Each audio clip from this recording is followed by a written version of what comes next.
যে স্বপ্নের জন্য যারা প্রাণ দিয়েছে সেই স্বপ্নকে আমরা বাস্তবায়ন করবই। এটার থেকে আমাদের বেরিয়ে যাবার কোনো উপায় নেই। আমাদের প্রতিজ্ঞা রইল আমরা এটা করব।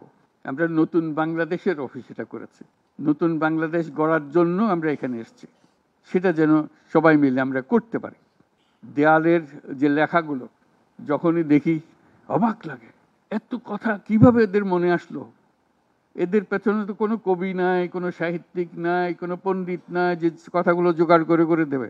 কিন্তু সারা শহর ছড়িয়ে আছে, অন্যান্য শহরেও আছে। প্রতিটি কথা অত্যন্ত মূল্যবান। ছোট্ট কথা, ছোট্ট ছবি, অত্যন্ত মূল্যবান। শুধু বাংলাদেশের মানুষ উতলা হয়ে গেছে নতুন বাংলাদেশ করার জন্য, তাই না?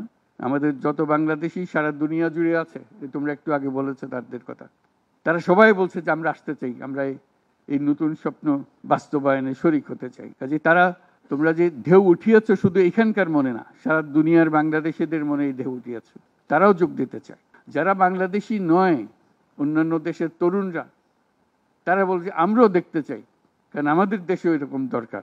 কাজে এটা কোনো সীমাবদ্ধ নয় যে বাংলাদেশের মনের মধ্যে তোমরা প্রচন্ড ঢেউ জাগিয়ে দিয়েছ, প্রচন্ড স্বপ্ন জাগিয়ে দিয়েছ।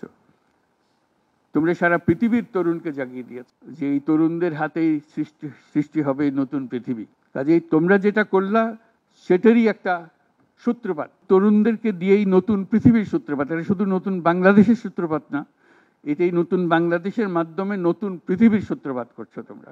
তোমরা ইতিহাস।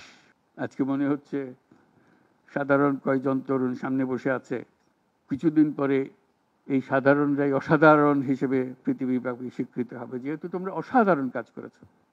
সেই কাজে যেন বিরতি না আসে, এটাই হলো আমাদের প্রতিজ্ঞা, যে আমরা যেন করতে পারি।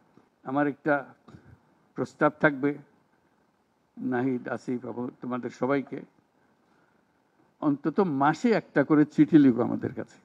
শুধু স্মরণ করিয়ে দেওয়ার জন্য এটা বাকি রয়ে গেল, এটা ঠিক হলো না। কারণ আমরা হয়তো অনেক সময় মাথার থেকে ছুটে যাবে, যেহেতু তোমরা যেভাবে দেখে এসছো আমরা সেভাবে দেখতে জানি না। সেই জানানটা দেওয়ার জন্য আমাদেরকে গুঁতো দিতে হবে, স্মরণ করিয়ে দিতে হবে, যাতে করে আমরা এটার থেকে বিচ্যুত হয়ে যেতে না পারি। এটা তোমাদের দায়িত্ব, কারণ যে পথে রওনা করে দিয়েছ সেটার রূপরেখা তোমাদের কাছে পরিষ্কার। আমরা হয়তো কিছুটা বুঝেছি, কিছুটা অন্যভাবে বুঝেছি, এরকম যেন না হয়। তোমাদের ঠিকভাবে যে স্বপ্ন তোমরা দেখেছ সেই স্বপ্নটা যেন আমরা আমাদের সাধ্যমতো রূপ দিতে পারি। বহু লোক বসে আছে যারা এই দুঃস্বপ্ন থেকে আমরা জেগে ওঠার কারণে তারা দিশেহারা হয়ে গেছে। একদিন চুপচাপ শুয়ে শুয়ে দুঃস্বপ্নের মধ্যে এরা ছিল, দুঃস্বপ্ন দেখছিল, আমরা শান্ত আনন্দ সহকারে লুটপাট করে যাচ্ছিলাম, হঠাৎ করে গোলমাল হয়ে গেল। তারা কি চুপচাপ বসে থাকবে? মোটেই না। খুব চেষ্টা করবে আবার তোমাদেরকে দুঃস্বপ্নের মধ্যে যাতে ঢুকিয়ে দেওয়া যায়, তারা শান্তমতে আবার শান্তিতে আবার তাদের রাজত্ব চালাতে পারে। তারা চেষ্টার ত্রুটি করবে না। কাজে যে কাজ শুরু করেছো এই কাজ সমাপ্ত না হওয়া পর্যন্ত এর থেকে বেরিয়ে যেও না। বাংলাদেশের জন্ম থেকে আজ পর্যন্ত এই সুযোগ আর আসে নাই, যে সুযোগ তোমরা আমাদের হাতে তুলে দিলে। এই সুযোগ যেন হাতছাড়া না হয়। এই সুযোগ হাতছাড়া হলে বাংলাদেশের আর কোনো ভবিষ্যৎ থাকবে না। কাজে এইটা যেন শুধু রাষ্ট্র নয়, পৃথিবীর সম্মানিত রাষ্ট্র হিসেবে প্রতিষ্ঠিত হতে পারে, যেহেতু তরুণরা এটার হাল ধরেছে। এই কারণেই এটা ভিন্ন, এই কারণে এটা ইউনিক, অনন্য। এই অনন্য একটা দেশ আমরা তৈরি করতে চাই।